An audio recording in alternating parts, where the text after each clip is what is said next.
तो रंग जी अपने दुकान पे बैठे थे, तो बैठे बैठे उनकी जैसे नेत्र खुले, भजन पूजन नहीं करते थे, पैसा कमाने में ही रुचि ज्यादा थी उनकी। इतने में ही उनकी आंख लग गई थी, आंख लग के थोड़ी देर में खुली तो वही लड़का जो दुकान में काम करता था, जिसकी 6-7 महीने पहले मृत्यु हो गई, वो सामने बैठा है। सेठ जी तो घबरा गए, बोले कोई सपना है क्या है भैया, तुम्हारी तो प्राण जा चुके हैं, अब तुम कैसे बैठे हो? उसने कहा सेठ जी मुझे पहचान गए? बोले तुम्हें कैसे भूल जाएंगे, तुम हमारे दुकान में ही काम करते थे। बोले सेठ जी मेरी मृत्यु हो गई, और मृत्यु होने के बाद मैं यमलोक गया, यमराज जी ने जब मेरे जीवन में किए हुए, मेरे द्वारा किए गए कर्म देखे, तो उन्होंने कहा भाई ये इतना उच्च कोटि का पापी है, इसको तो अपने दूतों का मैं सरदार बनाऊंगा। तो आजकल मैं यमराज जी के दूतों का सरदार हूं। अच्छा क्या करते हो?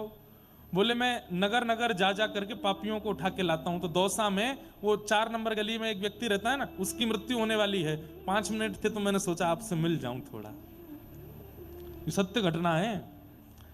तो सेठ जी बोले उस व्यक्ति की मृत्यु होगी, मैं कैसे मानूं कि तुम सत्य बोल रहे हो? बोले अभी ना एक बैलगाड़ी निकलेगी यहां से। बोले हाँ, उसके सींग पे जाके मैं बैठ जाऊंगा, सोई वो पागल हो जाएगा, और वो बैलगाड़ी गाड़ी छोड़ करके बैल अकेला भागेगा, और तभी वो सामने 4 नंबर गली वाला व्यक्ति निकलेगा, उसके पेट में जाके वो सींग मारेगा, उसकी मृत्यु हो जाएगी, वहीं से उसको लेके मैं यमलोक जाऊंगा। फिर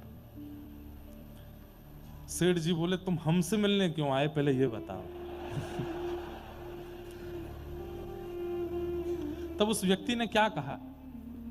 बोले मैं बहुत बुरा आदमी था, मैंने बहुत पाप किया अपने जीवन में, और मैं यमलोक जाकर के जब मैं देखता हूं ना, तो मुझे कई बार कुछ प्रियजनों की बड़ी याद आती है, और मुझे लगता है कि मैं उनको जाके समझा दूं कि मेरे जैसे कर्म मत करना कि तुम्हें नरक जाना पड़े। सेठ जी आप सत्य मानेंगे, मुझे मेरी मां की चिंता नहीं हुई, पिता की चिंता नहीं हुई, परिवार की चिंता नहीं हुई, पर मैंने इतने गलत काम जीवन भर किए, उसके बाद भी आप मुझे अपने यहां नौकरी पर रखते तो मुझे आपकी चिंता हो रही थी, इसलिए मैं आपको समझाने आया हूं। क्या ये गिनती करते करते जीवन निकल जाएगा?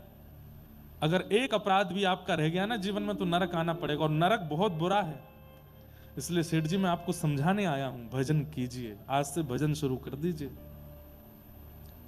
भजन बिन नर मर घट के भूत, श्यामा श्याम रमे रसना सो तिनको जान सपूत। भजन बिन नर मर घट के भूत। सेठ जी आप भजन प्रारंभ कर दो, और बस इतना कह करके, बस इतना कह करके, क्या गिरा भाई? इतना कह करके जब कथा होती है ना, तो आपको लगता है कि आप ही लोग बैठे हो, नहीं, कई दिव्य चेतनाएं भी कथा सुनने आती, और कथा सुनते सुनते जब दिव्य चेतनाओं का गमन होता है ना, तो वो कुछ हिला डुला करके जाते हैं। देखो हम जा रहे हैं, हमारी मुक्ति हो रही है, बस व्यास जी के सिर पे ही मत कूद पड़ी हो। तो सेठ जी को समझाया कि सेठ जी भजन में लग जाइए, और इतना कह करके बोले देखिए अब क्या होगा। इतने में ही वो बैलगाड़ी निकली, और अचानक से बैल पागल हुआ, गाड़ी से निकल के भागा।